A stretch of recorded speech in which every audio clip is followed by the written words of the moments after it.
welcome to another episode of Turn of the Millennials podcast. I am Lindy. And I am Stephanie. Welcome, Millennials. And today we are talking about Romeo and Juliet. Yes. Pretty much everybody has seen this movie if you are a millennial because we had to watch it in school. And it came out in 1996 and it's the 20th anniversary, guys. Do you know how old that makes us a little bit? How is it 20th? 25, sorry, 25th. 25th. 25th. Okay. 25th. I thought that's what I said. 25th. Sorry. 25 years old. 25 years. Wow, that makes me feel old. Yeah, because I was 11 and you would have been 13. So I would have been 13. Yeah. Yeah, because it was November when it came out. November 1st, actually, guys. So we're a little bit late, but we're in the same month of the 25th anniversary. So don't judge, guys. Like, yeah, we're like a few days late, whatever. Whatever. Big deal. Right, big deal. Yeah. It's the same month, and it still would have been in theaters because they stayed in theaters, for a long time back in the day. Not like now. But I miss that. Like, I do miss that. Where like a couple months later, you can still fucking go see another movie that you've seen that you probably already saw. I went to see the same movie several times. There's sometimes where I've gone out now and literally the movie, I'm like, oh, I want to see that. And like 3 weeks later, because it didn't like spark at the beginning, it's gone. You're like, wait, where did that go? What? Don't perform right away. Yes. Then you're out. Sorry. You're out. And it's just, sorry. That's how savage things are now. It was a simpler time back then, which I think will bring us kind of sort of to we have a new little segment we're going to introduce. It's going to be our millennial moments. So yes, I'm excited for these. I have a couple. So Lindy actually thought for this one. I think we should have like a segment that relates us to millennials and things like that. And I think as fellow millennials, things are making us feel old, especially now that we are all in our mid to late 30s, if not like, I'm not really sure whether Gen X, early 40s, what that age is. 1980 is where the millennial cuts. So that's where, so we have 81 and 80s who are in their 40s now. Yeah. So, so realism. So I thought we could do something. Yeah, I thought we could do something where we have a millennial moment, like that week or whatnot, and we could just makes us feel kind of about how it makes us feel old. Right, very old, very old. So, do you have one yet? Did you think of one stuff? I had two specifically, so they kind of intertwined as well too. So, this weekend we were listening to Pop 2K Countdown, and they went back to 2006. It was 15 years ago, and they were playing JoJo, Too Little Too Late. Oh, JoJo. 15 years ago, Lindy, that song came out. God. That made me, I was like, but these are still great songs. I still love these songs. And then that made me feel old. And then in relation to that, my other partial millennial moment is when I think back, like say 15 or 20 years, I'm no longer a toddler or a child. I am a 15, 16-year-old developed kid with a mind and makes choices of my own when I think back of 20 years ago. And we were at a cottage this weekend, and someone in the boomer generation of an older one, they said, yeah, 20 years ago. They were referring to the 70s. And we were like, 20 years ago, it was 2000. Do you realize that? He's like, no, my 20 years ago. So these like our 20 years ago is like the 90s. Right. But kind of thing. But realistically, 20 years ago was 2001, but people still think it's like 90s, or people in the boomer think it's the 70s when the 70s is actually 50 years ago. Because I even say like 10 years ago, and I'm actually referring to the 90s. So that just blew my mind, being like, if I think back 20 years, I was 16 and I was a developed human with like choices and thoughts, and I've been a legal adult for 20 years. Right, exactly. Wow. Right. Wow. So I have been an adult longer in my life than I was not an adult. So that was my millennial moment, because that just made me feel old inside, because I was like, not I was no longer a child 20 years ago. I was almost, like I said, a legal adult 20 years ago. Lost childhoods. Right? Yeah, empty swing set, creaking back and forth. Lost childhood, so sad. Right? The horsey is just there by itself, rocking itself. So I actually had two. moments this week as well. Okay. Well, the one moment was like last week or whatever. We had my stepkids for the weekend, and I forget what we were watching, but Aaron and I started with Yo Mama jokes. Okay, and I'm like, well, Yo Mama this and Yo Mama that, and Riley's just looking at us, and we're just like, what? And she's like, seriously, Yo Mama jokes? And I'm like, what, is that like an old person thing? And she goes, well, it's not a young person thing. Well, mama jokes never go out of style. They never go out of style. That's exactly what I said. I'm like, yo mama jokes are like infinite. Because like, Scott and Grace at the cottage were telling yo mama jokes to us. So it just depends, I guess, on the kids or the locale. But yo mama jokes will never go out of style. Never. Right? Exactly. Never. That's what they beg to differ. But I was all like, you're like 12. What do you know? Whatever. Right. Moving on. In like 3 years, you'll be saying them. So don't even act like that. They'll come back again. It's fine. They'll come back again. And then the other day, we were talking. Aaron and I were talking about one of his staff members, and he told me that she has like 4 kids. And I said something about, oh, well, she can be up that early because she has to get her kids up for school. And he goes, well, no, I think the youngest is like 14 or 15. I go, she does not look young enough to have teenagers. And he goes, she's our age. And I go, motherfucker, we're old enough to have teenagers. We have teenagers. Yeah, you do. How did you not realize? When did I get so fucking old? I have a 15-year-old and a 12-year-old. Like, yeah, she's almost a teenager, so I'm counting her in. But like, I'm old. Stop, I'm old. I don't see. I luckily have not had the worry because I don't have children or stepchildren, so that part quite yet hasn't set in for me just yet. But even like kids in your family or kids that are family friends or kids that you've known since they were babies. Dexter would be the only one. Like Dexter would be the only one, and he's like, and what, 12? He will be 11 in January. Yeah. Wow. Sad, right? I know. Just, oh my goodness, like that. He's a 6th grader. He'll be a 6th grader. He'll be in middle school soon enough. Oh my gosh. Mm-hmm. Riley is in 7th grade and Aiden is in 10. And on that note, Romeo and Juliet going to the same high school I went to. Which we learn about Romeo and Juliet in high school, and they were 13 and 15-year-olds. Romeo and Juliet. So holy crap, the things that they go through in this like love triangle thing for a bunch of 13 and 15-year-olds. I don't think I was that mentally like. Yeah, but think of the times back then. Like, if you're 15 and unmarried, you were a spinster. That's true. You're considered too old to wed. That's like, true. But in the context of this movie, when they're setting it in nowadays, if you're still a like 15, 16-year-old, you're just like, what? And so Prince being so old, which Prince is the world's sexiest man. Yep. Paris, you mean? Paris? Okay. His name is Paris. I thought it was Prince. Prince is the captain. The cop captain. The captain of police. Okay, that's it. Captain of police. Okay. Yeah. Paris. Yes. Paris, yes. He is a young Paul Rudd. Very a couple young years Paul after Clueless. A year, actually. I think Clueless was 95, so this would have been like a year after. So very fresh-faced Paul Rudd in this one. We also had Leonardo DiCaprio, a very young Claire Danes, John Leguizamo, Jesse Bradford, Harold. I made a note of that. I was like, I totally forgot Jesse Bradford was in this movie. Right. Jamie Kennedy also played one of the boys. Harold Perrineau, because I love him. And I feel like this was like the first time like I was kind of also opened up to drag because of him being in this, like apart from like RuPaul a little bit, but like this was like also another thing where I was like, oh, drag, cool, yeah. Mm-hmm. And then he still does it because if you've seen Dumpling, he also plays a drag queen in that one. And it's on my list. He plays a Dolly Parton impersonator in this one. Oh, that's pretty cool. Yeah, right? No, he's a fabulous actor. Yeah, fabulous. He was great in Lost.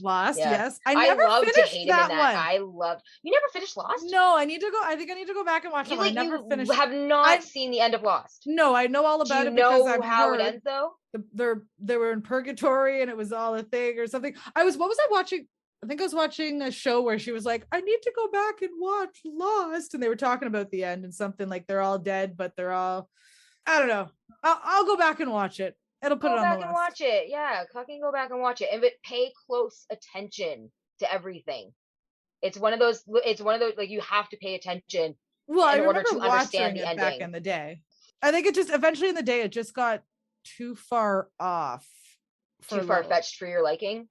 And so I stopped watching it for a bit. So I was like, this is a little much. So then I never ended up watching when they started traveling through time. That's when I was like, okay. I can believe a polar bear on like an a tropical island, but and the big smoke monster, that I can believe too, but traveling through time, I was like, it can be done, but whatever.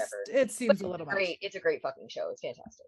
Yeah. So now back to Romeo and Juliet. To Shakespeare. We love getting on tangents. So it was. This is why our conversations last so fucking long, because we get off track. It's so traffic. So yeah. By the way, this reminds me of it. 25th anniversary, and it was directed also by Baz Luhrmann, who is a fantastic director, does things like Moulin Rouge and that. It is the love story between Romeo and Juliet, two houses divided. If you don't know this story, what are you doing? You've lived under a rock, because not only if you've not heard Romeo and Juliet, you've seen this in some type of iteration. There's so many iterations where it's There's so many modernized versions of it. Right. Two love-struck teenagers. Their families don't want them to be together because their families are at war for some reason. They fall in love. Kind of deal. Right. Things insane. End up killing themselves because their parents are kind of assholes, and because they couldn't put their shit aside. Yeah. So family drama. Yep. So with this one, they actually decided to make it modern, but still use the old school script, which I loved. I loved that at the time. At the time when like you saw the previews and things like that, I was like, oh, that's really awesome. And I don't remember if I saw this in theaters, but I do remember when I saw it for the first time, I had a really hard time following it because of the dialogue. Yes. And I felt the same way now just watching, as I just watched it like an hour ago. So watching it now, I'm just like, oh my God, I need like a super dumbed down, like layman's version of the script to like act. Like if I were acting in this, I would need a layman's version of the script to understand the influx and the connotation of what kind of tone I need to use, what kind of emotion I'm supposed to convey, because the words mean absolutely drivel to me. I never understood Shakespeare. I don't get poetry. Like I'm not that type of a person. Like Romeo is banished. Yeah. You are all punished. Banished. I love like the ye old English right. way of speaking. I think it sounds amazing and romantic, but it's so hard to follow. Well, but also there was, because there's just different words that they used in different contexts, and also just words that we use now are very different than, and not doing it in a derogatory way, but gay back in the day was happy, and now jolly we use it and happy, and now we use it towards the LGBTQ community. And so just over the course of history, words change, and they change meaning and things like that. So when you go back to read these, it gets so hard sometimes, because you're like, that doesn't quite like, especially in the movie when they're like, take out your sword, and they pull out the guns. I love that they do that though. Like I love that they like do sword on the guns or something like that, I think is what it is. All of their guns are named after sword companies, like companies that makes a type of sword. Oh, okay. Sorry, not a sword company, but like a type of sword. Long sword and like something like that, or whatever. Things like that. I should have written a few down, but I didn't. But I do have several pages of notes. Right? I know. I was literally, as I was watching it, I just had my notes open, just like this. I have guns equals sword. Guns equals sword. But how about that opening though? Like I love that the beginning was a news report. I think that was very modernized. What? Why are you? No, I love it. I love it. I love. Oh, I thought you were gonna be like, oh, no, that's stupid. It's so good. I just like it just gives you goosebumps. Like you open it, opens. You've got the story, and then they do the big like the music that he uses, where it's like and then they show two families. Like it's just, that's what I said when we said last week when I was talking about this on the soundtrack. The way he did, like the music to this makes this movie like and that opening scene is no different. Yeah, the opening scene was pretty fucking amazing. The news report, there was news, visual, and voiceover is what I said. Done well with news, visual, voiceover. Oh, and I bite my thumb at you, sir. Do you bite my thumb at you, sir? I do not bite my thumb at you, sir. that little exchange, me and my sister always used to like laugh at that, because just the way that they're like over exaggerating, and he's like, sir. No, I'm trying to find a thing, because there was one of the headlines on the newspapers at the beginning of the movie had a quote on it as their headline that was actually from one of Shakespeare's other plays, and I can't freaking find it in my notes. I know I wrote it down, but I can't find it. Like I know I fucking wrote it down, and I don't fucking see it. Well, that's just disappointing. Forgot Jesse Bradford. Yep. So Jamie Kennedy. So they're basically, it had the word riot in it. I know that. Yeah. So at this point, the Mercutios and the Capulet like cousins basically meet each other. Pull up at the gas station with their almost matching license plates. Right. Did you see that? Cap did. 005 and was it MON? Just Mon 005? Mon, I believe it was. Mon 005. And they're basically Benvolio. Yeah, Benvolio, I think it is, right? Benvolio. Yeah, he's like, I am afraid, like if here comes the Capulets, we're afraid that we might not be able to escape another brawl, essentially, because their families hate each other, and every time they apparently come near each other, they always need a fight. Makes no sense to me. Bad blood. Deal went south. Do we know why the Capulets and the Montagues hate each other? Is that ever explained in any of Shakespeare's like writings? I'm not sure if I actually ever never found out. Maybe someone secretly stole their other wife or something. Who knows? It was Capulet times. Probably started with like someone killing someone from the other side of the family. Right. That's usually how revenge. It starts, right? Back then it was always revenge. It was always revenge. It was, I will avenge your death. Oh. Yeah. Revenge. And then it's just a vicious cycle, and it keeps continuing, like as an example in this movie nearing the end of it.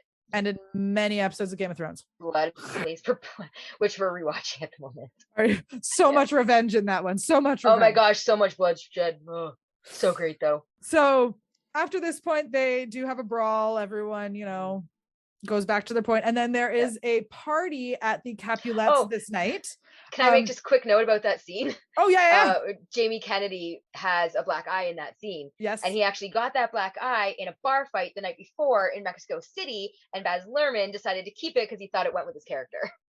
Hey, I didn't Real even black eye, y'all. Right. I would have thought it was fake. And so cool. Good for them. That is hilarious. Those little tidbits. So yeah, there's basically the Capulets are having a party that night. So everybody is like, yeah, we're basically going to go to the party. So Juliet's mom is forcing her to meet Paris, a nice man to court her and be wed. And isn't he like related? Isn't he like a cousin of some sort? I'm not sure. No, he's some kind of billionaire for sure. Like, are you supposed to be a business? He's the governor's son. Oh, the governor's son. Okay. Because I know he was on like a Time magazine, or they showed him like on the cover of a Time or something. He's Bachelor of the Year and sexiest man alive. What? Mind blown. 25 years later, he's sexiest man alive. Right? Fuck yeah. Go Paul Rudd. Paul Rudd. So Juliet's mom, yeah, she goes crazy. Takes out with her nephew. Cousin? I don't know. She makes it with someone she's related to, John Leguizamo. Yeah. Like, what the fuck? Right? Right in front of her fucking husband and like all of their friends. Yeah, they're a loving family. They're a loving family. Like, really?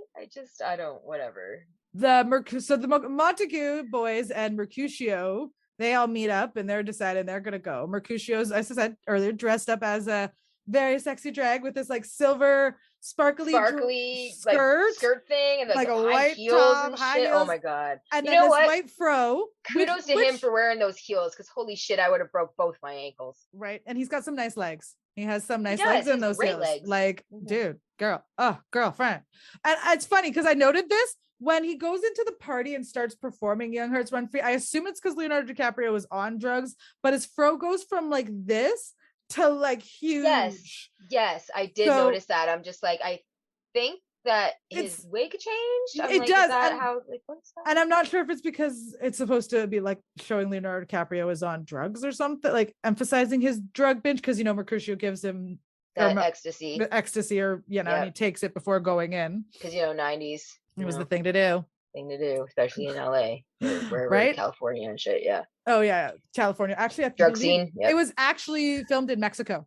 Most of it was filmed in Mexico, so that was why they got a lot of nice beachy scenes, and the theater scene, or the outdoor sand theater, or whatever. How it's all that was completely built. Stuff. That was completely built from scratch. That I love that. That's really cool. I've noted here, when she meets Paris and then they have to do the dance or whatever, Paul Rudd has this little cheesy dance thing that he does for her or whatever. I don't know if you noticed that. Paul Rudd does cheesy really well. He does. Like, really well. Does. And it's like, it makes me feel like he's my kind of people. Right? Like, we be buds. Be good friends. I love you, man. Like the slap it a bass. Slap it up, yes. Like, I feel like he would be our people. But I just noted he does this like little cheesy like to her while he's like dancing or something. It was just made me laugh. And then it goes into the Leonardo DiCaprio so spun out. he has to go to the bathroom and wet his face. And then we have the elusive aquarium scene. Yes. And is the song playing during that scene, is it Kissing Me? Kissing You. Kissing You. Yeah. Was that Desiree? It was. I thought so. Yes. I'm just like, she looks super familiar. So yes. She's awesome. It was Desiree. I love this. She has a beautiful fucking voice. Like that song. Man, she's amazing. And again, the song to the scene, it just, you see them and they have their fits. meet cute like, moment. It gave me goosebumps. Chills. Like chills. It's a meet cute moment and they see each other through the aquarium glass. And there's and I also said there's no talking in this scene and you don't even need it. There's actually a lot of points in this movie where there's no talking and it's either just silence or like there is music playing, and it emphasizes like the less you say, the more you're saying. Yes, less is more. And I think Baz Luhrmann's just really good with putting his music to things, and just I think he understands the assignment. You know, music makes a movie and a feeling so much more. And this one was no different. Oh, I loved it. Yeah, that was really good. Although never mind. Lost my thought. Sorry.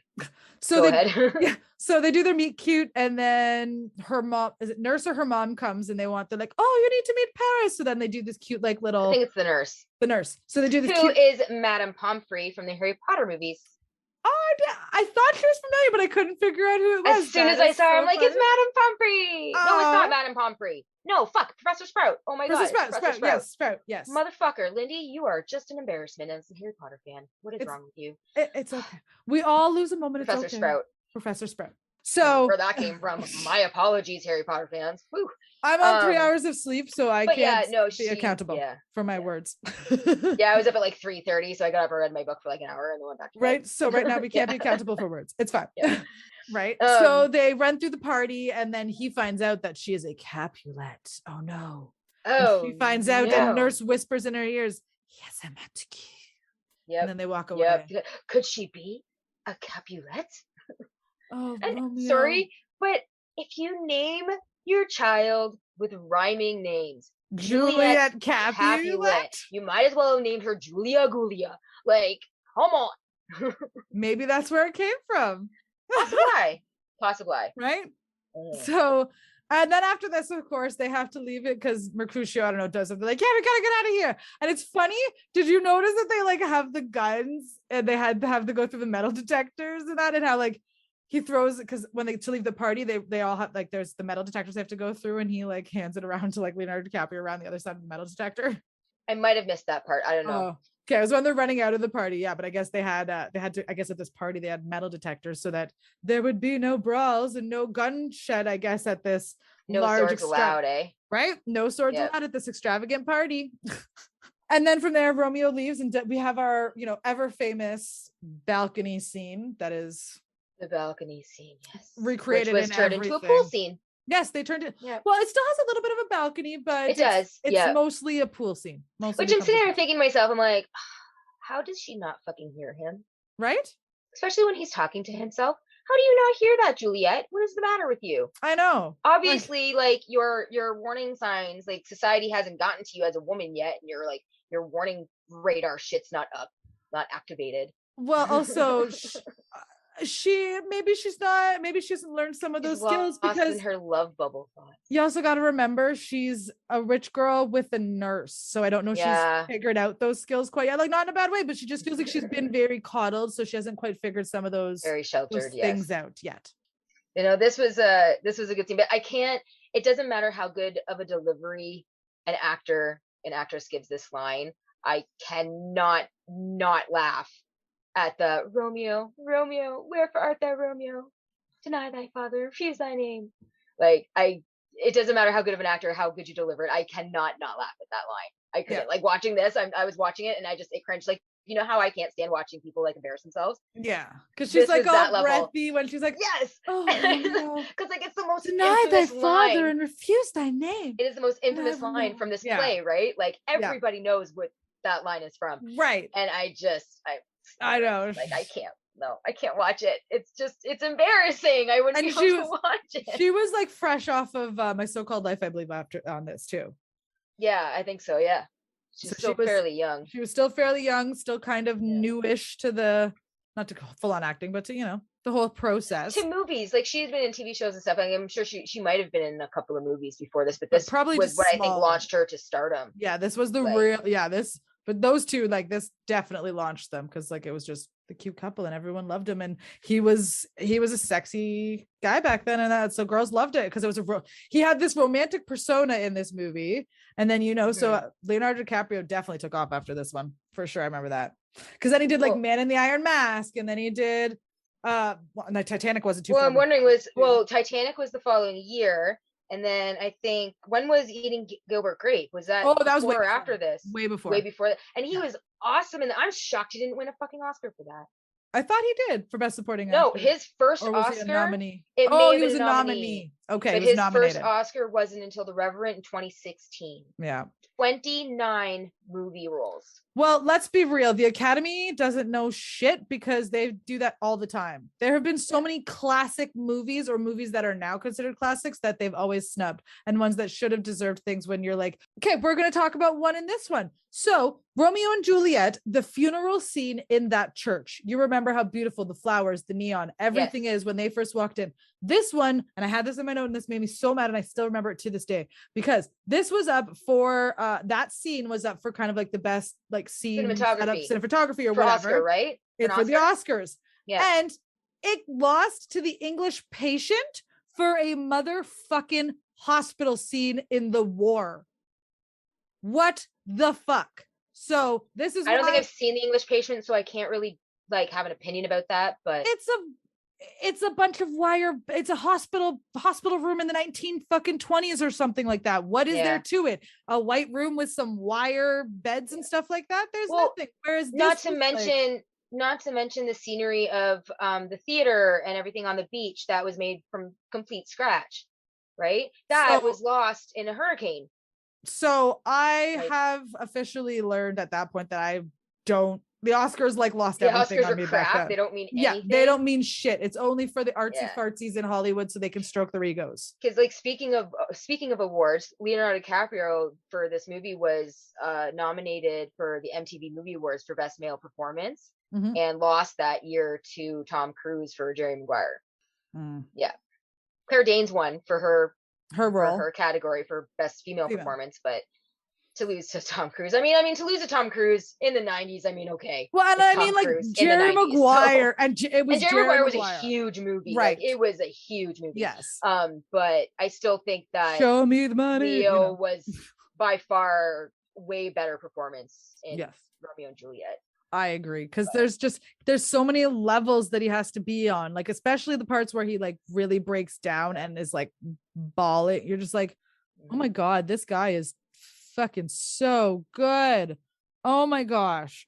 Yeah, I found like next to Harold Perrineau, John Leguizamo did an awesome performance. Phenomenal performance in this one too. Yes, I agree. He was fantastic. I love John Leguizamo. He's such well-rounded actor. Yeah, like he can do a lot of different because he started in comedy, but then you look at him in this and he's like very range. That's it. He has lots of range. And depth. Range.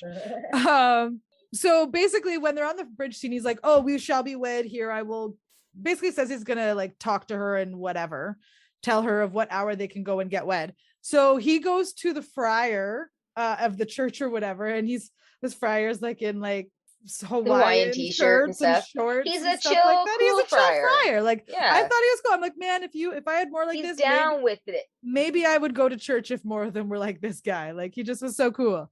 And so when he says it is right. So when he goes, Romeo goes and says he wants to be wed, and he's like, he kind of has a look of like, you sure? Like, you literally met this like girl yesterday. She is your family's enemy. Like, are you sure?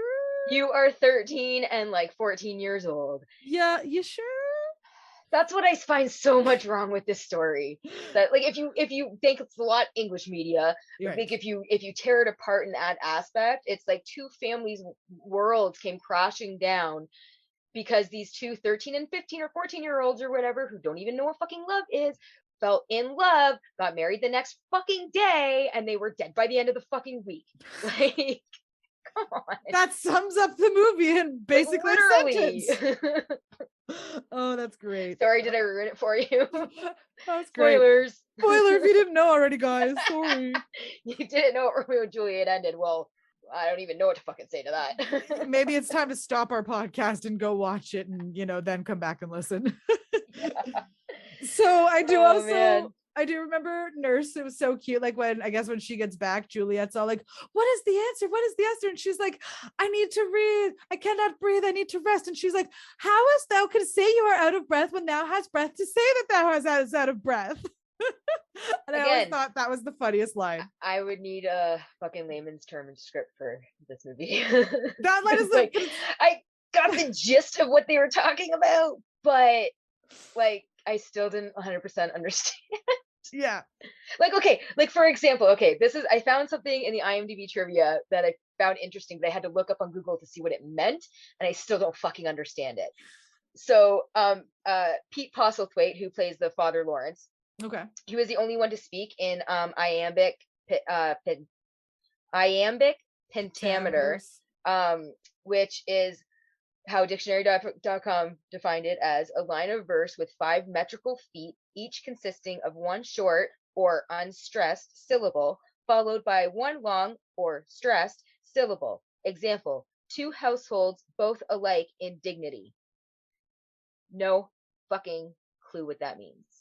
No fucking clue. Still don't fucking understand.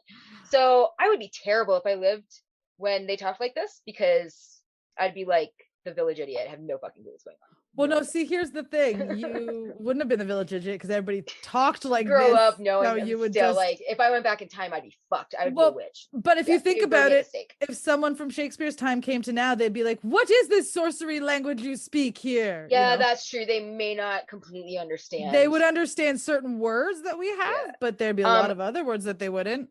Kind of like the famous world characters or whatever that Bill and Ted brought back to the present and had to understand what they were talking about. Yeah, exactly. And they're just like, what? Yeah, they bring like a cave woman. I know not which this you speak of. Cave woman's gonna understand what you're saying. Yeah. Like, come on. Oh, that's something else that I really liked about this movie also is, if you notice in the background, the billboards. You have all the, like, if you notice the billboards all in the background of the city, they're actually, the advertisements are all quotes from other Shakespearean plays. For the like they have one, I didn't write it down, but it was a gun advert. Yeah. And it had something from, I think, Hamlet or something like that. But I did write one down where it was an advertisement for a drink, and it was such stuff dreams are made on, from his play The Tempest, and the drink was named after the character who says the line. Oh, that's I didn't bother looking that up. I probably should have, but I didn't. Right. That's kind of nifty. That's interesting. Yeah.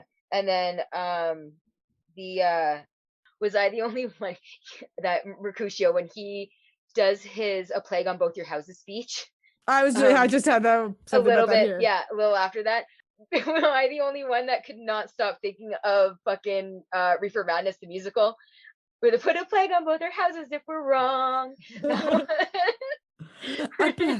Plague on both your houses. So, Juliet, would thou likest yon hot chocolate? Oh, Jimmy, where'd you learn to speak like that? Fancy talk from Romeo and Juliet. Because when a guy wants to woo a girl, he needs to know the right language. Are you trying to woo me, Jimmy Harper? Oh, Kristen Bell, we love you. Oh my god, Reefer Madness the musical. If you haven't seen it, fucking check it out. It's fantastic. It's hilarious. I believe it's on Amazon Prime. I think I saw it on. I have it, and it's awesome. But for those who don't have DVD, I believe it's on Amazon Prime. So yeah, basically before that, so Tybalt, that's okay. My tangent, right? So Tybalt and Romeo fight, like you said, and Mercutio comes in and saves Romeo, but unfortunately he ends up dying in the process. And then this is when he says, a plague on both your. He's like, this is but a scratch, and then he dies, and then he's like, a plague on both your houses. Pay close attention to the weather, guys, because that was a legit hurricane coming in to like LA or California, Mexico City, whichever. Was it Mexico City? There's Mexico, in this part anyway, because yeah. they did some film in California. Yeah, but yeah, this was a real hurricane moving in, and they only had enough time for 2 shots, a close up and a wide shot. like all that wind and all the trees, but that was real fucking wind. And the theater and all the stage settings for that scene, they were lost in it. They were destroyed in the hurricane. So they couldn't. Did they recreate them, or was that all they just? I believe they had to do some other pickup scenes, but I don't. Okay. I think they were just close up, so you didn't really need the background. Well, and they don't use it. They did some creative movements in the background they don't use that scene too often. It's like that scene and then at the beginning, so maybe there was supposed to be more scenes, I think that was probably said, like the last scene they were filming, or maybe there was supposed to be more, but unfortunately and they just had to change it. Yeah, I mean, it's to change the location. Yeah, I mean, you have to change it, but right, hurricane natural disasters are natural disasters, guys. Yep. Can't change nature. Exactly, you can't. So after he kills Mercutio, Romeo chases Tybalt. Mm-hmm. And then there is a vengeful Romeo scene. And this was the part where I said Leo is amazing at acting, because when he's just going and like getting so angry at Tybalt, and he's just like, again, you don't really understand what he's saying because it's in English, but just the passion that you feel from Leonardo DiCaprio, you're just like, I don't even need to know what you're saying. I know how mad and angry you are right now. Like, he just did so well in that scene. Yeah. And also another trivia about that scene where there's the Tybalt's car rolls. Yep. The what's the thing called? The roll cage collapsed and almost broke the stunt driver's neck. He almost died. Sorry, I fucking love trivia and fun facts IMDb. Like that behind the scenes. IMDb. Yeah, like I almost copied down all of IMDb's trivia. You should have just kept it. All of it. Should have just kept it open on your phone while you're just going through. Yeah, I know, but whatever. I know. I'm just saying. I'm old school. I like to write shit down. I don't like my fucking devices. Usually, I don't have my work laptop up here, so I'm doing it on this, and I hate it right now. I'm trying to go through my notes on this, and I'm like, this is the worst. Yeah, I made sure that like I read your notes through quite a few times before we started recording, because I was like, I was gonna have to know what you were gonna talk about. Right. What you wrote down. Yeah. Now, so this one I thought was kind of interesting when I watched it. And again, kind of English media. There's a part with like the friar where it was very foreshadowing with the like his blue Hawaiian shirt that he puts on, because like the pastor wears it. Yes. And then when Leonardo DiCaprio talks about his dream at the beginning of it, before he's wearing this scene, and you know that he's in the thing, and then they show him in the shirt, obviously, like at the thing, and that's when he dies in. So it's like it's kind of an interesting, I thought that was like an interesting little foreshadow with using like the shirt and everything, and the friar gives it to him when he's in need of he's trying to flee town. That's what it was, because he killed Tybalt essentially. Yep. And so then, which this scene where Captain Prince is in rain, basically yelling at the parents of both of them, because like Capulet, Lady Capulet, Juliet's mom, she's like hysterics because yelling her at Captain Prince because her Tybalt is dead, and blah blah blah blah blah. And the captain is like, basically in modern day English, the captain is like, fuck both of you, you're both the fucking reason these two people are dead. We're gonna end this now with Romeo's banishment. The second he is sight unseen, he's banished. And blah, blah. Were they talking about killing or actual like banishment? Well, here's the thing. Prince also says that Tybalt's death was also okay because Mercutio. Basically, Mercutio was killed because of Tybalt. So Tybalt died and basically faced his consequence of what he did to Mercutio. So now Romeo has to face the Romeo to do it. Yes. Yeah. It wasn't up to Romeo to do it, but he did it anyway. So now he's gonna be Romeo's got to suffer the consequences. So, and that's banishment. Yeah. So law enforcement wants to put an end to this family feud because he's sick of it. He's been dealing with it in his city for way too goddamn fucking long. Yeah, and he's fucking mad at with both families. Too much money has been spent on this motherfucking family and trying to keep the city safe from the families. Like the family's even terrorizing the city. Like just think of like the bystanders that get injured or killed in their fucking little sword fights. All of their little sword fights and their little debacles and all of their stupid things. Like how many bystanders could have gotten killed by accident when he was running after Tybalt or driving after Tybalt? He could have caused a bunch of accidents. Like they just caused so much destruction in their wake, but they don't really care and or pay attention. Yep. Terrible. Exactly. That's what I feel. Yep. Oh, I just want to make a side note that Juliet's father in this. Yes, that's what my next note was. in Goodfellas. Oh, okay. Paulie in Goodfellas. He barely said a word in that movie, and so to see him behave the way he did in that scene. I was just gonna say this was my next one. Daddy Capulet raging on his daughter was intent, and her mom just writes her off because she doesn't want to marry Paris. Yeah, and she doesn't want to. But basically, his father, like, because of course she's a lady, she has to follow her father, because even he's going to be abusive towards his wife, because they don't really care at that time.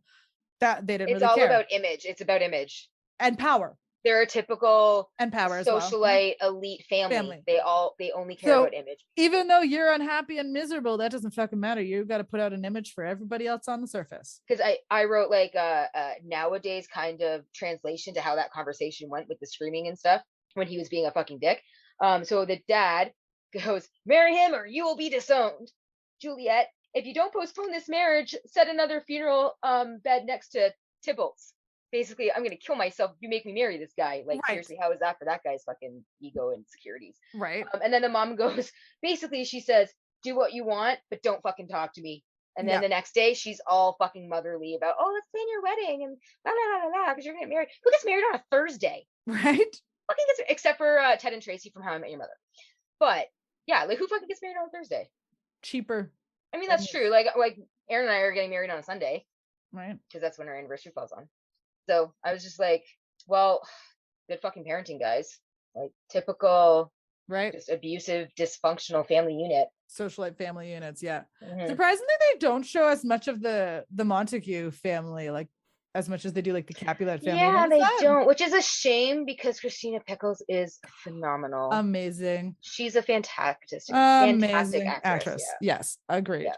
So yeah, I wish we would learn a little bit more about the Montague family. That would have been a little nice to know about. Yeah. I also, Claire Danes is very doe-eyed young, but it's great in her dramatic scenes. Like, she does play the 13-year-old like doe-eyed girl really well. I think she did. Because she was 16 at the time of filming this, so she was 3 years older than what Juliet is. Yep. But she still looks very young and innocent and everything like that. And what I found really interesting while I was reading my IMDb trivia is that Jennifer Love Hewitt was considered for the role, but they thought she looked too youthful. So in 96, she would have been, I think she's older than Claire Danes. Jennifer Love Hewitt. Because 99 she was in Can't Hardly Wait. And that's like, and she looked kind of like, she looked, so around 95 she was in Sister Act 2, I think. So that's probably what she would have looked more like when she was in Sister Act 2. Yeah, but even then, like, she still looked like she pretty young. Yeah, she looks still pretty young. She still would have looked good for that age. Yeah. Though. So Claire Danes was born in 79. I'm just gonna see when Jennifer Love Hewitt was born. I feel like the same. Momento, por favor. Jennifer. She was born 79. So they're the same age. Year. So what? Yeah, that doesn't make any sense. So she was February, and Claire Danes was motherfucker. Didn't even damn phone. Look back to the wrong page. Claire Danes is April, so Jennifer Love Hewitt is actually like a couple months older than Claire Danes. But that shouldn't make a difference on the way you look. But I know you can look older just because some people look older, but based on life experiences or whatever. But she still looked like, I remember she still looked pretty good at, like, pretty young looking in Sister Act 2. Yeah, she is. But I don't think it would have been the same. No, and there's lots of cases where it's like this person was considered and they didn't get the part, and it would be a totally different movie if they did. Almost. I like Jennifer Love Hewitt, but I just don't see her for this role. Yeah, I think Claire Danes did a really good job. Really good. I think she was pretty fantastic. I think the casting was just perfect in this one. Yeah, ended up doing it. So I also so anyways, we have so they tried to send something. So they forge a plan. Juliet is like, "I want to marry him or else I will die." So she goes to the friar and she tries to poison thing. And he basically comes up with this plan to give her this kind of poison but not quite poison. So it makes her heart stop, but it's only going to be for basically 24 hours. Yeah, it kills her for 24 hours, long enough to make her parents think that she's dead. So it basically stops. Run away with Romeo. It stops her heart, so it's basically as if she's dead. And then he was going to send a post haste letter, which he did, to Leonardo. Which can I just ask? This is 96. Why not fucking just make a phone call? Maybe because of where he was, they didn't quite have cell phones, and he was kind of in a desert area in a trailer. I mean, so he might not have had a hard wire. Still, I guess he might not have had a hard wire. So it's yeah. So but I did notice, I thought it was really funny because when the post-haste delivery guy goes to deliver it, he barely even tried. Yeah, he just stood there as they like speed away. He didn't try to wave his arms, being like, I have an urgent letter for you. The first time he tries to deliver it, because he leaves a thing on it, and Romeo's around back playing with a baseball. And he does like one knock on the door and doesn't even try to be like, oh, anyone, even though you can clearly see someone's in shows behind. And movies, though, that's kind of how delivery people are portrayed. I know they're not, but sometimes they are, but sometimes they are. But I just thought it was like he didn't even try to really deliver the letter. Yeah, he did not try very hard at all. So like, and then like you said, it's all on him. When and then Jesse Bradford's character finds out about it, but he didn't. He sees her in the church in the funeral. Yeah, he sees her laying on her funeral bed. And he sees this, but Friar realizes, oh no, okay, like he doesn't realize like, shit, he's gonna go tell Romeo. Romeo's getting all mad. He's gonna come. He's gonna kill himself, and then Juliet's gonna have to kill herself too. And because no one hears from Romeo whether he's gotten this thing. The post haste hasn't delivered it. He tries to send another one. Like they try to get. And remember, people, this was the days before cell phones and like internet. 96. So like 97 was when internet became kind of more common amongst households and stuff like that. So this was like it was hard to get a hold of people back then. Yeah. So that's why you couldn't just send a text message, all you young Gen Zers. It's not how life was back then. Mail. And then the part where Romeo comes back. Well, first he comes back and then goes to some guy to get a poison. The apothecary. So I made an interesting note. Do you know who Camp he Nowhere. is? He's T.R. Poe. T.R. Poe from Camp Nowhere. I saw him and I immediately thought of the line, well, you're a little short. Oh yeah, you're a little fat. I just always, Dad. Whoa, oh no, Dad. The plant just called. Number 3 turns out of alignment. Hold your horses, Alphonse. Literally in it for like 30 seconds. I love it. That is a great movie. Dear to my heart. Love it. So good. Yeah, we'll have to do an episode about that. I know it's 93. Like 95, 93. I think it might be 94, but we'll extend it. It'll be a summertime one or something. Well, we're gonna have to go into early 90s eventually. Eventually, we'll run out of stuff, so we have to eventually expand it out. So Romeo gets the poison. He goes to the funeral, the church, to see the funeral. And as I noted this, as he's walking to dead Juliet, again, no words, just music and facial expressions, yet you can feel all of like what Leonardo DiCaprio was going through, like his experience, like you could just that's more lighting, the camera angle and everything like that, like the way he held his head, his again, hair hanging the way it is, like everything about that scene, you just fucking like right, it just beautiful like that. The love of his life, who he is known for 48 fucking hours is dead in front of him. So he goes up there, he does this little like I love yous and blah blah blah. He says this speech so movingly that Claire Danes, they had to redo it a few times because he kept making Claire Danes cry, and she's supposed to be comatose. Yeah, she at the end of the scene, like when the director yelled cut or whatever, she'd fucking punch him and she's like, stop making me cry. I'm supposed to be comatose. Right? Yeah. So like they had to do it a few times, so he had to like reel it back a little bit to like not make her cry. I'm like, then just change your fucking camera angle. Right. But that just shows he's so or you could have used the tear. You could have used the tear as part of them her waking up or something. Yes, like her finger nudge and her head movement. You could have showed like the tear, but he just didn't see it because it's the eye that's closest to the pillow, or like he just didn't see it. Right. Sometimes when your eyes water, when they could have taken advantage of that single fucking tear. That single tear. I know this, that it's like as she's kind of waking up, I know she sees Romeo and then she just sits there and she's just like, oh, my love is here. And then she puts her hand on her cheek. Instead of just being like, Romeo. Like, why are you just sitting there and admiring that he's there with you? And oh my gosh, she did show up. Because she's 13 and in love. But at least like clearly his back is to you. Just be like, hey, Romeo, like what's going, like I feel. She's also been comatose for 24 hours. She has not moved or used her voice box in like 24 hours. So she hasn't moved. How can she so easily just stroke his cheek then? So you know what I mean? Anyways, so they basically he takes the poison as he's about to take the poison. He brushes his cheek. As is his lips, and it like slips the rest into his mouth. It's like the way they show it. It's almost like like it's a reflex. Yeah. Like, excuse me. Yes, it's like it wouldn't have happened like that if she didn't touch his cheek. Yeah. Like she scared him, and he, you Yeah. know, like he was almost holding it for a second and being like, do I wait? Do I? Damn you. Oh, another. And then she's all like, how selfish of you. You don't leave any for me. He already thought you were fucking dead. Right? Like, how selfish of you. Why would you need some? Right? How selfish of you for killing yourself already. So screw you, girl.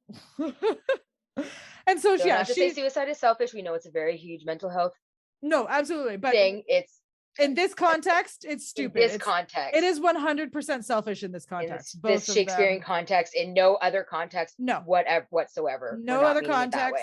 In this context of Romeo and Juliet, they were both selfish because they didn't think of anybody else. They didn't. Yep. It was just, But you know what? Okay, it's also you also have to think about that they are young. Their hormones are raging. Their families are forbidding them from this. Like when you were 13, 14, 15, your parents forbid you from something. It just makes you want to fucking do it more. I wouldn't kill myself though. Like I'd have been like, well, what to tell you about that? That's you. Good for you. Well, no, but I feel like I don't know. And I know it's another time with love and unrequited love, and you didn't see people because they're all at war, and you fell in love fast, whatever, things like that. I get it. Mention how much of this was like, can you really make the comment that it was written by a man and that men don't necessarily know what it's like to be a 13-year-old girl?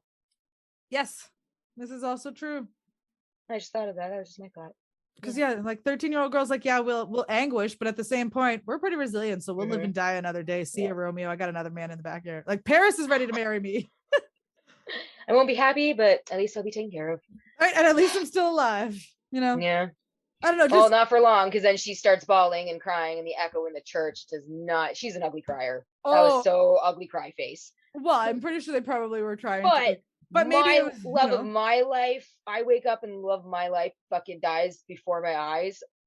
Like, I will be inconsolable too. I will be the ugliest fucking crier on the planet. Right. And I ain't gonna give two fucking shits. Well, or you might not even cry. You might even be like in a state of shock. Complete shock. Yeah. And just nothing. Yeah. Who knows? But that end, And then again, to bring it back around, it goes back to the news report. Yep. As it ends, and they basically say two star-crossed lovers basically kill themselves because their parents are stupid. And I love how they do it for the through the news reports, because it's kind of like a car wreck when you're driving down a highway. You can't not watch a news report about something like this. Yeah, whether it's murder or suicide or something tragic. The Kardashians. People can't not stop tragic. But they're not that they're trainers, but there's so much that they do, like Kim's 72-hour, or no, that was the Kim's marriage. It was Kim's 72-hour marriage. 72-hour? Okay, yeah, Kim's 72-hour 70 hours, I don't know, whatever. It's kind of the same thing. You look at them, you're like, sometimes they're kind of train wrecks. They've gotten it together now, but in their 20s, they got their shit together now, but they were train wrecks, and you couldn't not watch it. I never watched it, but a lot of people were like that. That was a really good spin with the news reports at the beginning and the end credits. Yeah, I thought that was really good. So the visuals and the stunning visuals in the movies, everything is stunning, just always amazing. Nurse was always my favorite character in this, because she's just so supportive. Yes, she wants Juliet to be happy regardless. Yes, she doesn't care about her parents. She doesn't care about that. Because realistically, Nurse is kind of her mother. Let's be real. Yeah. I mean, come on. Let's be real. When you are raised in an elite kind of family like that, you are generally raised by your nannies, and your nanny basically is your mother. Yeah. Sorry, I know the odd rich elite family. You will have an actual nice functioning family, normal kind of family dynamic. But most of the time, it's not the case. I feel like that's more of a new money thing. I feel like it's the old money where you have the nannies and stuff like that. But yeah, because the thought of image would pass down from generation to generation. Yeah, and it would just be drilled. You're indoctrinated into it, basically like a cult. Royalty. You gotta like the same thing. There's certain things that they can't do because they're royalty. But you're born into it, and that's just what your life is. Which is kind of double-edged sword. You're well taken care of and you don't have to worry about money and whatever, but do you really have the freedom to be who you want to be? Right. And in this case, they did not. And which why so many people... So you didn't really see Romeo's parents being against it as much as Juliet's, because you didn't really see much of them. Yeah, again. So were they even aware of any of this? I don't even really, they don't, right? They don't really. I don't think they really even know what happens until they find out that their son is dead. Right. I don't even think they realize like when he's banished, does he tell them? Like does he? No, it doesn't seem like he goes home. He they goes to know Friars and anything Friar. that's going on in their son's life. I don't think so. I don't think so at all. I think they're just hands-off parents. Too busy. Latchkey kids. Latchkey kids. It was the time. Latchkey it kids. Was the 90s. So, but a couple interesting tidbits I found about this movie through the IMDb trivia. Okay. Is that one of the actors considered for Romeo would have been NPH, Neil Patrick Harris. He was considered. Again, it would be a totally different movie. I love NPH. I love NPH. It would be definitely a different movie. And then also Paul Rudd, on his final day of filming, he went out for lunch or supper or drinks or whatever with Leonardo DiCaprio, where Leonardo told him about the upcoming that he was up for a role for Titanic, and Paul Rudd was the one that actually urged him to take it. So thank you, Paul Rudd, for that. Thank you, Paul Rudd, because that actually got Leonardo DiCaprio his MTV Movie Award the following year for Best Male Performance. And that was a great movie and performance. And again, one of those movies that if it was someone else, would it be the same kind of movie? Oh, also, did you notice all the important moments in this movie that happen between Romeo and Juliet happen around water? The first time they meet, in the aquarium, then the balcony and the pool. The balcony and the pool. When he's leaving, when he shows up to her door at night, he's soaking wet from the rain. Then the next morning, after they spend the night together, he falls in the pool again. Things like that. When he shows up at the funeral home, he's wet. Because when he's doing the church, I mean. When they're under the sheets or whatever, and he's like, "Let Juliet will it," and it's like the sheets are all around him or whatever. Yeah, that was that was a cool looking scene too when they do that. I thought that was a really cool scene too. Right. The lighting and everything like that. So good. I also had the movie I think I mentioned this in last week's episode, but I had the movie poster, and it's the "I am fortuneful" scene is what it was. I wrote it down. It was one of the ones. I think he was wearing the blue shirt and he had it like kind of half done up, but not really. And he's like, "I am fortuneful" or whatever. And that was the movie poster I had. And then I also remember I had a book so it was like Romeo and Juliet, and it had the screenplay and the novel, like the William Shakespeare novel. Oh yeah, no, I remember that. I remember that you had that. Yep, I had that. I just thought that was funny. So like my last notes that I have here are just some of the awards that the movie won. So they won BAFTA for the best screenplay adaptation, and best product design for Catherine Martin. Was the best product design for BAFTA. They won a Blockbuster Entertainment Award for favorite actor and actress. And then I already mentioned there's an award that doesn't exist anymore. That makes you feel old. Is that a millennial moment as well? Hashtag millennial moment, guys. Millennial moment. Blockbuster Entertainment Awards. The B's. Blockbuster Entertainment Awards. Oh, I fucking remember watching those. Those were the ones that had the fucking the bag of popcorn as the award thing, right? No, that was the MTV Movie Awards. I thought the MTV Movie Awards was the Moon Man. That's the Video Music Awards. Okay. The Video Music Awards. So what were the Blockbuster Awards? Oh, was it like the thing? I think it was the thing. Yeah. What's the thing called where you like and action snap? Yeah, the snapper thing. Yes. yes. Yeah, I did my research. Are you looking it up right now? Yeah, Blockbuster Movie Awards. See what it looks like? Yeah. Oh guys, this is fucking millennial. Kind of like a senior. Oh no, moment. it was just a plaque or whatever with a little reel inside it. Oh, it says Blockbuster on the inside of entertainment. Anticlimactic. Right, that's boring. I would have so preferred like a metal version of the clacky thingy. Right? Whatever the fuck those are called. The clacker. The clacker. But yeah, lights on, lights off, the clapper. So yeah, that was very intimate. That's very boring. Oh, and then also, right after Juliet kills herself, and then as they're doing the ending scene and Captain Prince is talking to the parents about like how awful they were that they caused this and whatever, the silence, there's no silent, like there's no sounds or anything. It kind of like it gets really heavy. The silence kind of weighs on you, and you can feel the weight of the situation. Well, and he's standing there in the rain while making this with the lighting that they shot, like it. Yeah. You can feel the weight of the guilt on their shoulders. Yeah, basically. Yeah, and they even kind of sort of like are like have their heads down almost a little bit. Like they're very ashamed of themselves, and as they fucking should be. Absolutely. How dare any parent try to force anything on their child? Wow. Like, let them bloom into who they're gonna fucking bloom into. We know that happens way more than it should, though, unfortunately. Oh, I know, in so many aspects of life, and it's really every aspect. Yep. Like, stage mom, I tell my kids, stage moms, dance moms, you know, no matter what, as long as you try your best and you do what makes you fucking happy, I will love you, I will be proud of you, and I will support you. Like that's what a parent should want, a better life for their kids than they had. That's what I might roast you for a moment, but I still support you on it. Don't worry, like I have like my moments, my terrible parenting moments. Don't worry, I have my I never thought I'd say this moments as well. No, but like also parents, it's your job to roast your children as well too, to kind of like not build their backbone, but like joke around with them and kid around with them, and make have fun with your children. Teach them how to take a joke and shit. Exactly, and not take life too seriously. You don't get out alive. Pass your super dark humor onto them. Right? Yeah. Like Ryan Reynolds or like Van Wilder says, don't take life too seriously. You won't get out alive. This is true.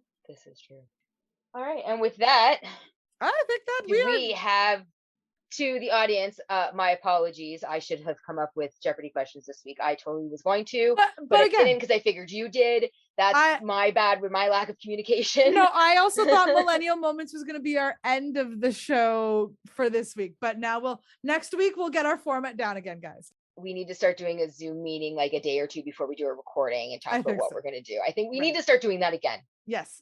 We got off track with that, so we need to start doing that again.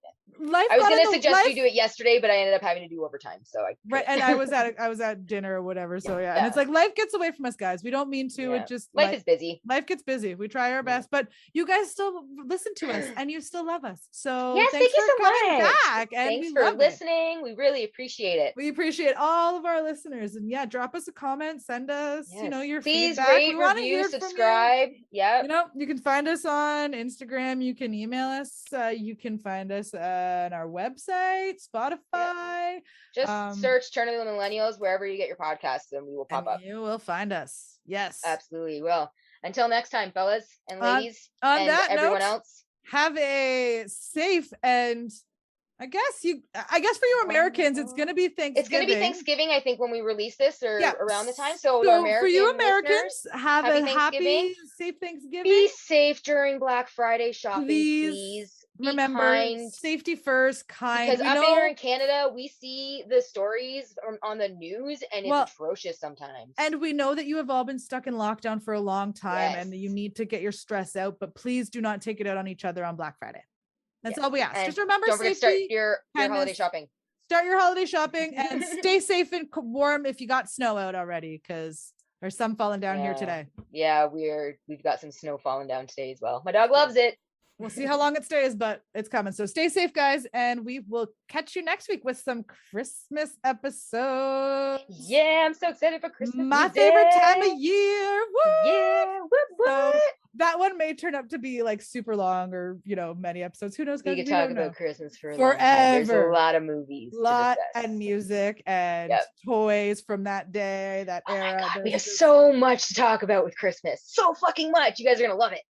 Exactly. So keep tuned, and we will see you guys in December. Yep. Check you out. Have a good night, everyone. Thank you, everyone, for listening to this episode of our podcast. If you liked it, be sure to check out our previous episodes on our website at www.millennialspod.com. And also you can check them out on Spotify, Anchor, Google, or Apple Podcasts. While you're there, hit the follow and subscribe buttons so you can stay up to date on all of our latest episodes. Also, you can follow us on all of the socials, Instagram, TikTok, Twitter, at Turn of the Millennials Pod, and like us on Facebook to leave a comment and a review. We greatly appreciate it. We will see you next episode.